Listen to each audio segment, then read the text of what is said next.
everyone, and welcome back to my channel. So in today's video we're tackling pantry organisation. So I'm starting off with making a list of everything that I've got in the pantry, so I have a bit of an idea about categories and how I want to house things. And then I've just drawn a bit of a mock-up of the pantry and noted where I think I'd like to put things, and this did end up changing a little bit, but it gave me a really good starting point to work out where I think I want to put everything and how all my containers might fit best within the pantry.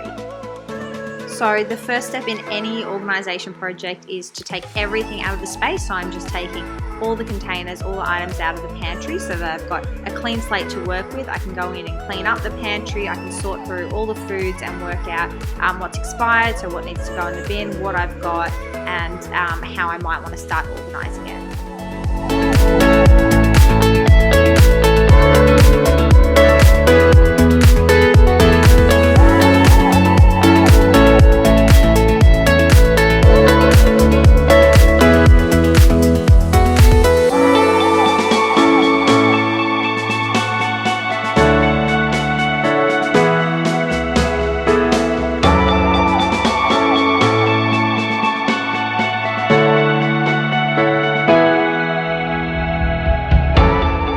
So next I'm going through and categorizing everything that's come out of the pantry. So I'm pulling everything out of their containers so that I can then clean the containers, but also so I can group like items together, see what I've got, what I might need to get rid of, and what container might be best to house them.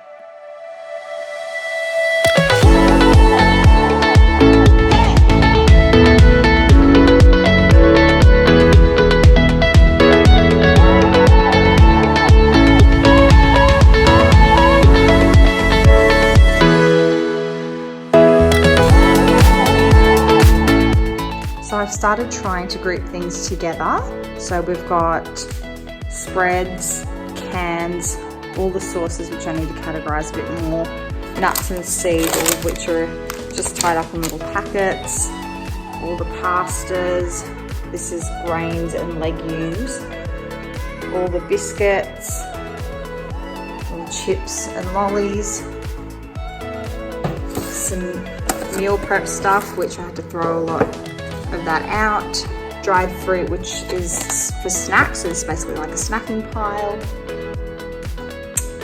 different spreads and condiments, the potatoes and onions which I will put these two on top of one another.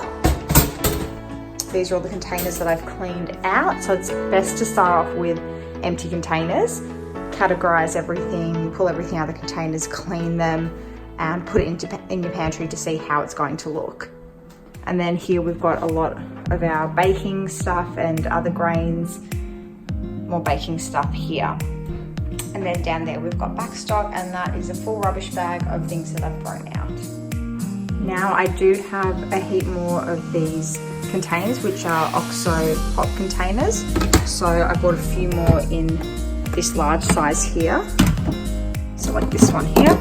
I bought a few more in this size, and also some that are a little bigger than this. Some of these are from Kmart, so these ones not as good. I wouldn't recommend them. They're not really very airtight and not as stable. So see, I can just pull that off, which is not good.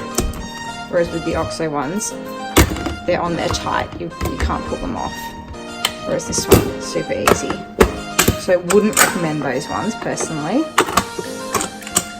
But if you do get them and you have things that don't necessarily need to be airtight, then it'd be fine for that.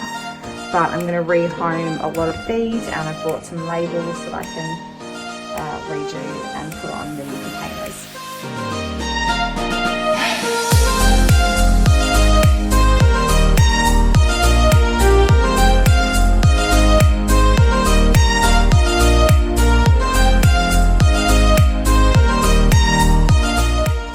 So these are the new containers that I bought, and I've made a little list of what I think should go where. So I'm going to start grouping everything together and putting things next to the container that I think they should belong in.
things that have cookie instructions that might take a little while to write out on the back, I just cut it out of the packaging and it makes it so much easier. So you can see there's lots of cooking instructions on this one, different varieties. So it's easier if I just cut this out and slot it into the back.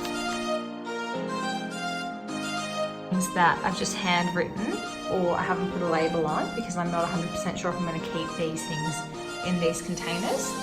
So same with this one here, I had a previous label on it, but I think I might move it to a larger container. So I do have labels for them, but I'm just going to leave them off for the moment.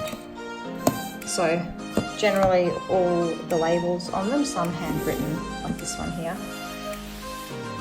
And as I said before, the ones that have quite a lot of different preparation or cooking instructions, I just cut them out and put them on the back.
Is my extreme pantry organization. So it's looking so much better and it's way more functional and user-friendly now that everything is clearly in tubs and containers and labeled.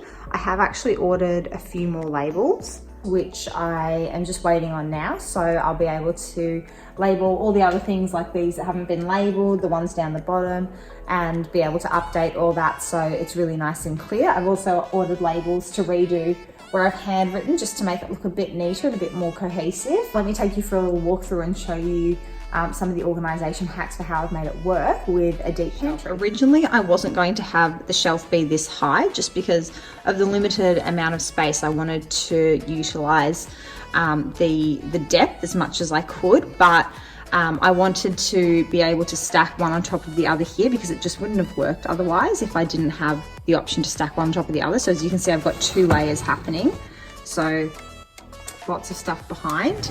And here is where I'm going to store, as you can see, nuts, seeds, dried fruit. I'm going to get a larger container for here and put in things like packets of noodles and other grains and stuff that come in small packets that I don't need to decant into these clear containers.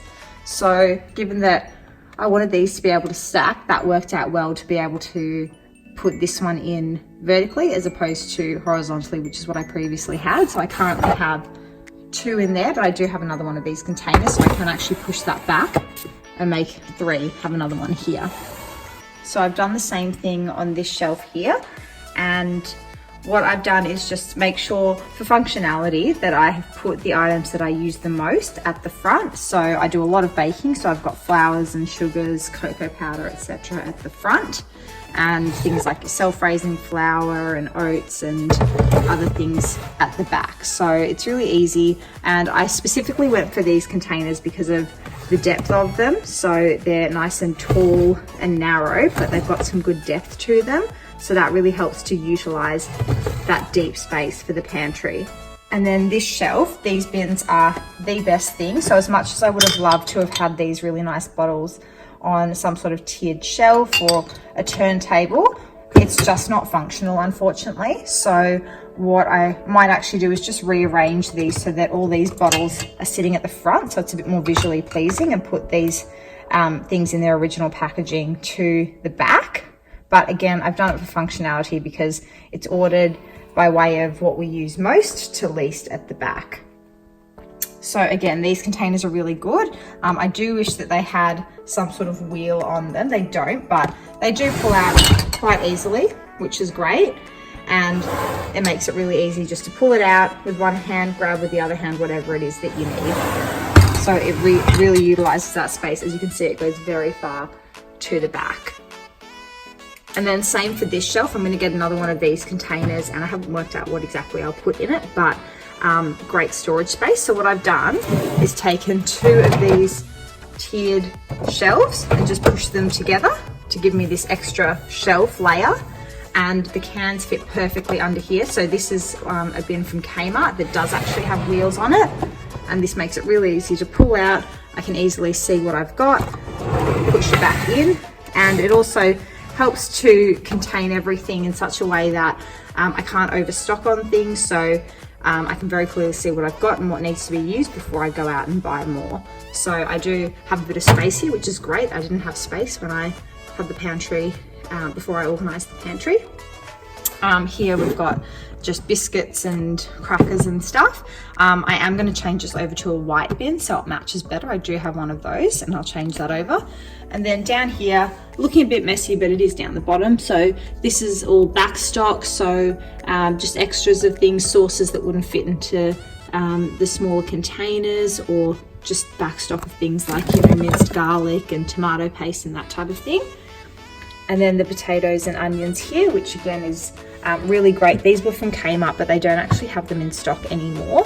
But what I've done is I've just put cable ties. So you can probably just see here, I've done some cable ties just to attach this so that it doesn't move around, because previously when I had it like this, it was falling all over the place and falling in. So this way it just keeps it nice and sturdy. And gives me good space to access the onions and potatoes. What I'm going to do here, but this is snacks in here and meal prep in here, so I'm getting labels for those. This is going to be breakfast items, but as you can see, we don't have the vertical space to house this box in there, so I've currently got it horizontally. But what I'm looking at doing is finding a container that is, again, sort of shallow but quite deep. So a narrow, deep container, but I can put that in and then potentially stack one on top of the other, or get a container that is roughly this height, but again, I'll be able to have a bit of depth to it. So I'm just going to keep a lookout for that. But that is everything for now. Thank you so much for watching. I really hope you enjoyed this video and you got some tips for how you can organize your pantry with deep shelves. And just some ideas for how to make it look a bit more visually pleasing but still being really functional and practical. So thanks so much for watching, and I'll see you next time.